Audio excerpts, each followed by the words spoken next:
അവിട്ടം ദിനത്തിൽ നമ്മള് എത്തി നിൽക്കുന്നത് നമ്മുടെ കോട്ടയത്താണ്. കോട്ടയത്തെ ആളുകളെ, നമ്മുടെ നാട്ടുകാരെ കാണാൻ വേണ്ടിയിട്ടാണ് നമ്മൾ വന്നിട്ടുള്ളത്. അപ്പൊ നമ്മുടെ കോട്ടയത്തെ കുറെ അമ്മമാരും അവരുടെ അമ്മമാരുടെ മക്കളുമാണ് ഇന്ന് നമ്മുടെ കൂടെ ഈ ഒരു കോൺടെസ്റ്റിൽ പങ്കെടുക്കുന്നത്. നിങ്ങളുടെ എനർജി ഒന്ന് കാണിക്കോ?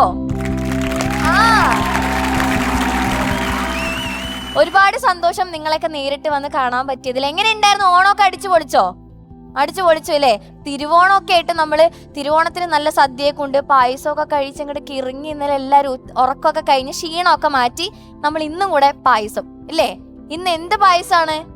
പ്രഥമൻ ഇല്ലേ? പ്രഥമനാണ് ഇന്ന് എല്ലാവർക്കും തന്നിട്ടുള്ള ടാസ്ക്. അപ്പൊ എന്തായാലും ആദ്യം തന്നെ നിങ്ങൾക്ക് എല്ലാവർക്കും ഒരു ഓൾ ദ ബെസ്റ്റ് വിഷസ് ഞാൻ അറിയിക്കുകയാണ്. എല്ലാവരും അടിപൊളിയായിട്ട് പാർട്ടിസിപ്പേറ്റ് ചെയ്യുക. ഏതാണോ നല്ല പായസം ആ പായസത്തിന് ഇന്ന് നമ്മൾ ആ ഒരു കോൺടെസ്റ്റിൽ വിൻ ചെയ്യും അല്ലേ? അപ്പൊ അതിന് ഒരു ഹെൽത്തി കോമ്പറ്റീഷൻ ആയിട്ട് അങ്ങ് എടുക്കുക. പക്ഷെ നമുക്ക് ഏറ്റവും വലിയ സന്തോഷം എന്ന് പറഞ്ഞാൽ നമ്മുടെ മക്കളുടെ കൂടെ ഒന്നിച്ച് ആ ഒരു കോൺടെസ്റ്റിൽ പങ്കെടുക്കുക എന്നുള്ളതാണ് അല്ലേ? തീർച്ചയായിട്ടും. ഇപ്പൊ അതേ നല്ല സുന്ദരിയായിട്ടുള്ള അമ്മമാരും നല്ല ആൺകുട്ടികളും നല്ല മക്കളും നല്ല പെൺകുട്ടികളും ഒരു ചെറുതൊക്കെ അവിടെ ഇരിപ്പുണ്ട്. ഹലോ, ഓണമൊക്കെ അടിച്ചു പൊളിച്ചോ? റെഡി അല്ലേ? അമ്മേനെ ഹെൽപ്പ് ചെയ്യാറൊക്കെ ഉണ്ടോ? ഉണ്ട് അല്ലേ? നോണ പറയല്ലേ? ശരിക്കും ഹെൽപ്പ് ചെയ്യല്ലേ? Good girl.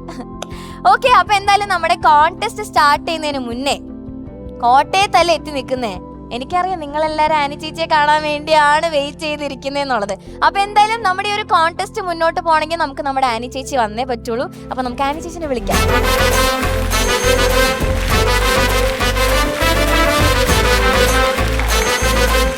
ചേച്ചി എന്റെ കൂടെ അങ്ങ് പോന്നേക്ക് വന്നു. അതെ, എല്ലായിടത്തും എന്റെ കൂടെ അങ്ങ് വരുവാ. എന്ന് വെച്ച് ബിരിയാണി ആയിട്ടും പായസമായിട്ടും എന്നാണേലും കഴിച്ചോളും. അതെ, ഫുഡ് നേട്ടാ ഞാൻ എന്താ ഇവിടെ ഉണ്ടാവും ഇങ്ങനെ പിടിച്ച് പറയ. ചേച്ചി എങ്ങനെയുണ്ട്? കാര്യമൊക്കെ ശരിയാ, കോമ്പറ്റീഷൻ ഒക്കെ ശരിയാ.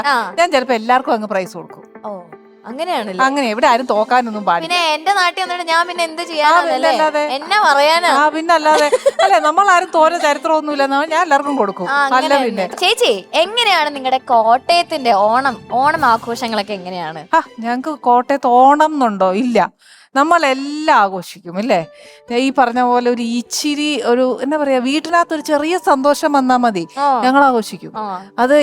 പിന്നെ ഓണമൊക്കെ നമുക്ക് ഈ പറയുന്ന പോലെ എല്ലാവർക്കും കൂടെ ഉള്ളതാ. പക്ഷെ കോട്ടയക്കാർക്കുള്ള പ്രത്യേകത എന്നാന്ന് വെച്ചാൽ ഞങ്ങൾക്ക് ഇങ്ങനെ ഒറ്റയ്ക്ക് ഇരിക്കാൻ ഇഷ്ടമല്ല, എല്ലാവരും കൂട്ടത്തിൽ ഇരിക്കാനാണ് ഇഷ്ടം. പിന്നെ എൻ്റെ വീട്ടിൽ ഞാൻ പറയുവാ, എൻ്റെ അപ്പന്മാരൊക്കെ ഞങ്ങളാരും ഇവിടെ ഒരു വീട് പിന്നെ കുറേ ദൂരം കഴിഞ്ഞിട്ടുള്ള വീട് അങ്ങനെയല്ല, ഞങ്ങളെല്ലാവരും ഒരുമിച്ചാ. അപ്പൊ ജോയിന്റ് ഫാമിലി പോലെ. പിന്നെ അവര് ഫാമിലി ആയപ്പം പ്രത്യേകം പക്ഷെ ഒരേ കോമ്പൗണ്ടിലാണ്. അപ്പൊ ഞങ്ങൾക്കൊരു ഫംഗ്ഷൻ വന്നാലും എല്ലാവരും ഒരുമിച്ച് എല്ലാം ഒരുമിച്ച് ഭയങ്കര ആഘോഷമാക്കി മാറ്റും. കോട്ടയംകാർ എങ്ങനെയാ?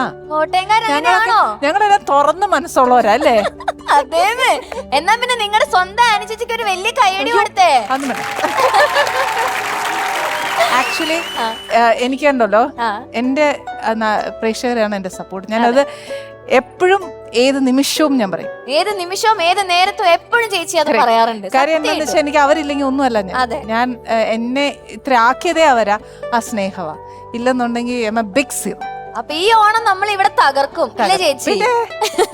ഇപ്പൊ ഞാൻ ഇവരോട് പറയായിരുന്നു, പ്രഥമനാണ് ഇന്ന് ഇവർക്ക് നമ്മൾ കോൺടെസ്റ്റിൽ കൊടുത്തിട്ടുള്ളത്. ചേച്ചിക്ക് ഏറ്റവും ഇഷ്ടമുള്ള പായസം ഏതാണ്?